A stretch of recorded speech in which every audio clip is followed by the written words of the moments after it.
Crocodile Dundee.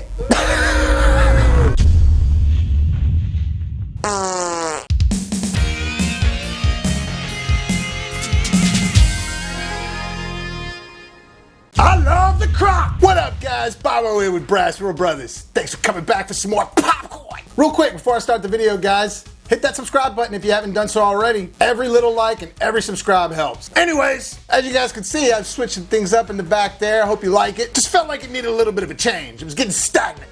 So last video we talked about one of my favorite characters of all time, Michael J. Dundee, in part one of the only two Croc movies that matter. Well, I'm one of those guys, yeah, you guessed it, that likes the sequel almost better than the first one. I just feel like they kind of had more time to explore the character and I get to know the character better. I like everything they do with it more. Don't get me wrong, I love the first movie with all my heart. But the first movie was truly a love story. You get to see them just meeting each other and getting to know each other. Her being the fish out of water over there, him being the fish out of water over here. And you got to see some elements of how awesome Mick was, but it wasn't until the sequel that you got to see how badass the Dundee could be. And I saw this one more as a kid, so I think that's also why I might like it a little better, or is equal. In fact, I think I saw this one before part one. So for me, when I watch Crocodile Dundee 1 and 2, it's like I'm watching the full story. Some people dog on part 2 saying it's stereotypical sequel material, but I disagree. I think you still get a lot of funny parts of Mick in there. You get to see the furtherment of him and Sue's relationship, and you get to see a different side of Mick you never really saw before. This one puts you right back into the Dundee feel. It's got the music immediately, everything, and you see Dundee on the water,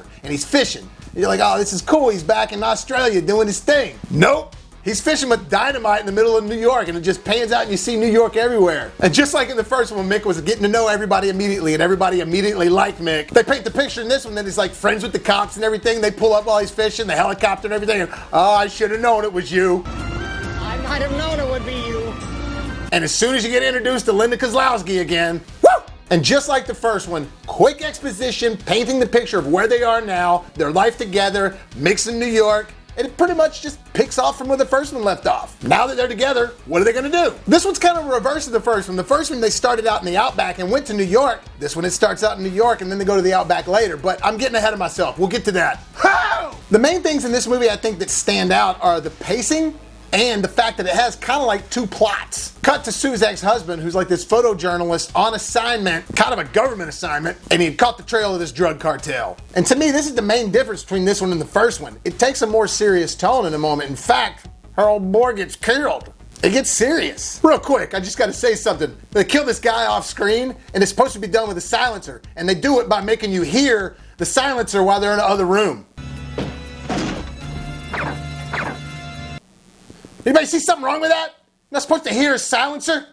Oh! Anyways, something fun to nitpick. Once again, we get a quick glimpse into Mick's everyday life. He goes to this bar and meets up with his friend Leroy Brown, played by Charles S. Dutton. He ends up going into that one office and we have that whole jumper scene, which is awesome. But before they killed the guy, he had made a call to Mick in Sue's apartment, left a message. But once he gets back to his apartment, he gets a message from that cartel that they kidnapped Sue because of her ex-husband being connected to her somehow, leaving that message on her answering machine. So for the next like 30 or 40 minutes, we're just focusing on Mick trying to rescue her from the cartel. And they're in this big palace mansion type thing. And this is where we get some of the sequel rehashes from the first one, like when he goes to this bar, meets up with all these other dudes, and he's out of place, and we get the knife and the mohawk.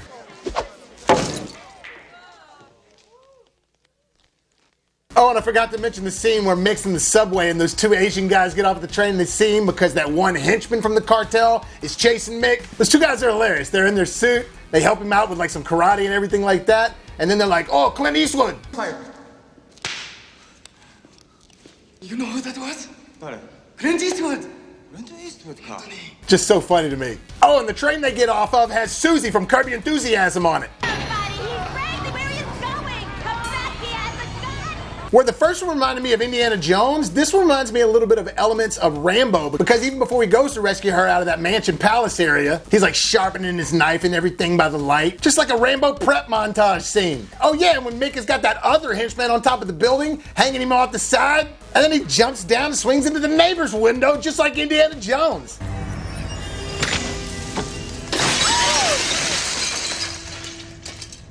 Oh, excuse me.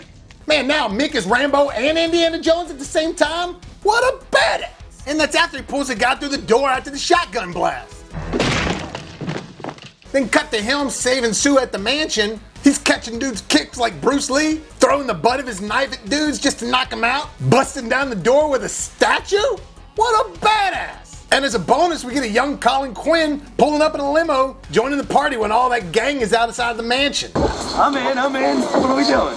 And then Mick walks out the front door with Sue. That's where you feel like it's like an ending of a movie, but it's like the first ending. Because then after that, the FBI are all involved because the cartel's pissed and they think they're going to try to assassinate him, which they do try to. But they have to go under witness protection. And Mick's like, I don't want to do that. Why don't we just go somewhere where I know? And they go back to the Outback. The little reverse of the first one. And of course the cartel follows him and they messed up because they shouldn't have done that. You're messing with Mick J. Dundee here. Cartel basically gets his crew to try to start hunting down Mick and Sue. I love that one of the hired guns, as soon as he finds out it's Mick J. Dundee, he's like, peace?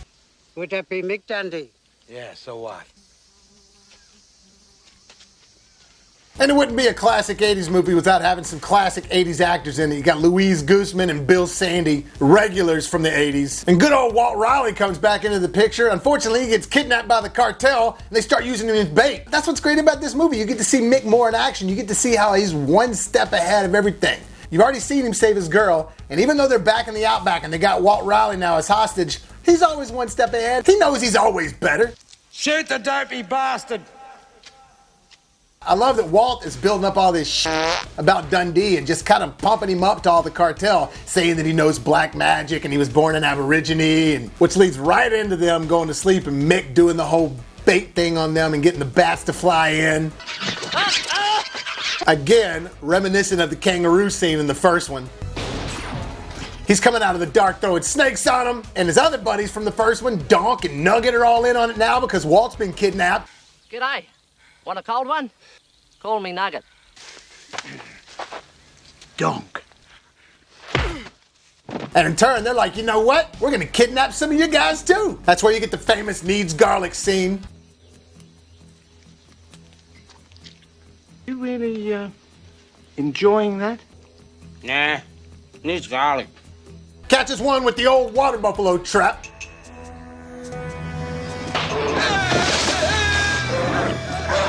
My favorite is when Mick has the fake croc on him. I guess it's a real croc, he's just skinned out. And he comes out of there and he acts like he eats Walt in front of the cartel. I love the look on the cartel's face. You can tell in that moment they're like, oh shit.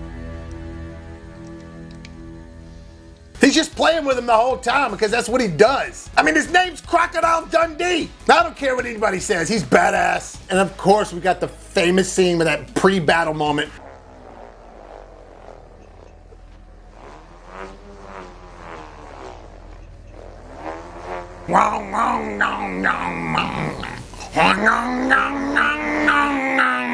And then, as if showing that Mick wasn't badass already by doing all these awesome Rambo and Indiana Jones type things, then he does the old switcheroo at the end with the clothes change. Now, I gotta pause for a second and kind of say, this came out in 1988. Indiana Jones and the Last Crusade came out in 1989. If you remember at the end of Last Crusade, it's the same thing. They think Indy dies, they're all looking over the cliff and they're like, oh, I can't believe he's dead. And then he walks up beside him. Same thing kind of happens in this. This one came out in 88. Just saying. Phew. Again, gonna get a lot of hate. And just like the first movie, it comes to a quick end, which is a nice, tight, quick ending. I like that. It's a nice little freeze frame, just like the first one. But right before they do that, he says, it's time to go home. And she says, I'm home. That's what kind of pissed me off about part 3 when that finally came out. I was like, oh yeah, they're gonna be all the way in the Outback this time. Nope, Los Angeles. I mean, could you get any more generic?